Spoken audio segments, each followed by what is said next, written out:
নলবাৰী ৰাস মহোৎসৱ উদযাপন সমিতিৰ এক প্ৰচেষ্টা আৰু জুবিন গাৰ্গক এনেধৰণে স্মৃতি ৰখাৰ বাবে এনেধৰণে জুবিন গাৰ্গৰ প্ৰতিচ্ছবি ইয়াতে ৰখা হৈছে আৰু যি দৰ্শনাৰ্থী আহিলে ইয়াতে জুবিন গাৰ্গক প্ৰাণৰ শিল্পীগৰাকীক শ্ৰদ্ধাঞ্জলি নিবেদন কৰিব পাৰিব আৰু আনফালে জুবিন গাৰ্গৰ মৰমৰ গীটাৰখন এনেধৰণে ইয়াতে দেখুওৱা হৈছে দৰ্শনাৰ্থীৰ বাবে মুকলি কৰি দিয়া হৈছে আৰু ক'ব লাগিব ৰাস মহোৎসৱলৈ 92 সংখ্যক যি নলবাৰী ৰাস মহোৎসৱ এই ৰাস মহোৎসৱক লৈ এক উখল মাখল পৰিৱেশ দেখিবলৈ পোৱা গৈছে।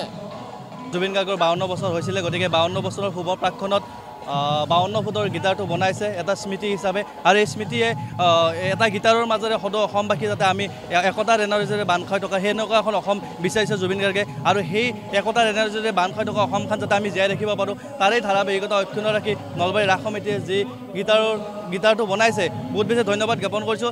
জুবিন দাৰ কাৰণেতো শোকাভিভূত হৈ আছোঁ। তাৰপিছত দীপক দাও গ'ল, দুয়োগৰাকী বন্ধুকে ইয়াতে আমাৰ ৰাস মহোৎসৱ সমিতিয়ে বৰ সুন্দৰভাৱে ৰাখিছে। জীৱন্ত যেনে লাগে যেন তেখেতসকলৰ মৃত্যু হোৱা নাই, দুয়োকে তেনেকুৱাই লাগিছে আৰু সেইকাৰণে আজি বহুত মানুহ অকল তেওঁলোকৰ কাৰণে অহা যেন লাগিছে জুবিন দাক চাবলৈ, দীপক দাক চাবলৈ আৰু ইমান ভিৰ হৈ আছে জুবিন দাৰ এই ওচৰত প্ৰতিমূৰ্তিৰ ওচৰত, দীপক দাৰ প্ৰতিমূৰ্তিৰ ওচৰত। মানুহে যিহেতু অকণমান সেমেকা মনবিলাক গোটেই অসমৰ নলবাৰীবাসীৰো সকলোৱে চাগে জুবিন দাৰ সান্নিধ্য বিচাৰি আহিব, যদিও তেখেতক আমি মৃত বুলি ভাবি ল'ব পৰা নাই। জীৱন্ত এটা স্মৃতি যেন আমি ইয়াত ফটো উঠি হ'লে লৈ যাব পাৰোঁ তেওঁৰ ছায়াত থাকি পেলাই। এইটো আমাৰ কাৰণে এটা অতি দুখৰ কথা যে আমি প্ৰাণৰ শিল্পীগৰাকীক এনেকৈ শ্ৰদ্ধা নিবেদন কৰিব লগা হৈছে। আমি এখন সুউচ্চ গীটাৰেৰে নলবাৰী হৰি মন্দিৰৰ তৰফৰ পৰা আৰু জুবিন গাৰ্গক ৰিপ্ৰেজেণ্ট কৰা টুপিটো ৰখা হৈছে, জুবিন গাৰ্গৰ এটা প্ৰতিমূৰ্তিও ৰখা হৈছে আৰু এইখিনিতে মই ক'ব খোজোঁ যে NB নিউজে আজি কিছুদিন আগতে দীপক শৰ্মাক জুবিন গাৰ্গ বঁটা প্ৰদান কৰিছিল। সেই দীপক শৰ্মা মাত্ৰ 3 দিন আগত তেখেতৰো মহাপ্ৰাণ হৈছে। আমি তেখেতকো ইয়াতে হৰি মন্দিৰৰ ফালৰ পৰা নলবাৰীৰ ৰাইজৰ ফালৰ পৰা শ্ৰদ্ধা নিবেদন কৰাৰ ব্যৱস্থা কৰিছোঁ। ইতিমধ্যে আপোনালোকে দেখিছে যে এটা উখল মাখল পৰিৱেশ ভক্তিৰসত সকলো বুৰ গৈছে আৰু নামনি অসমত এই যে মৃন্ময় মূৰ্তিৰে যি ৰাসলীলাৰ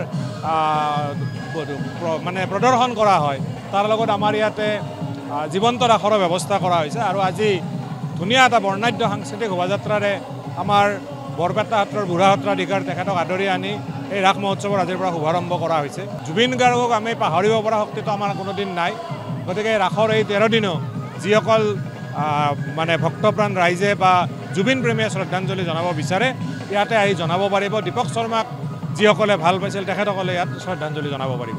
ৰাসৰ লগত সংগতি ৰাখি আমাৰ প্ৰাণৰ শিল্পী জুবিন গাৰ্গৰ প্ৰতি শ্ৰদ্ধা জনাই, সেৱা জনাই জুবিন গাৰ্গৰ আচলতে এটা ইয়াত প্ৰতিমূৰ্তি সজাই ৰখা হৈছে।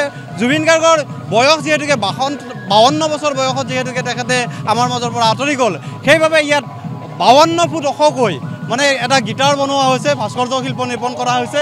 তাৰ লগত আমাৰ দীপক শৰ্মাৰ যিটো প্ৰতিমূৰ্তি ইয়াত বনোৱা হৈছে আৰু এটা খুব আটক ধুনীয়া পৰিৱেশে বৰ্তমান নলবাৰীত সৃষ্টি কৰিছে। এটা আধ্যাত্মিক পৰিৱেশ দেখা গৈছে, আপোনালোকে দেখিছে সেইফালে খুব ধুনীয়াকৈ নাম চলি আছে আৰু সমগ্ৰ মানে নলবাৰীবাসী ভক্তপ্ৰাণ ৰাইজৰ লগতে অসমৰ বিভিন্ন প্ৰান্তৰ পৰা ইয়াত আহিছে, লোকে লোকাৰণ্য হৈ পৰিছে।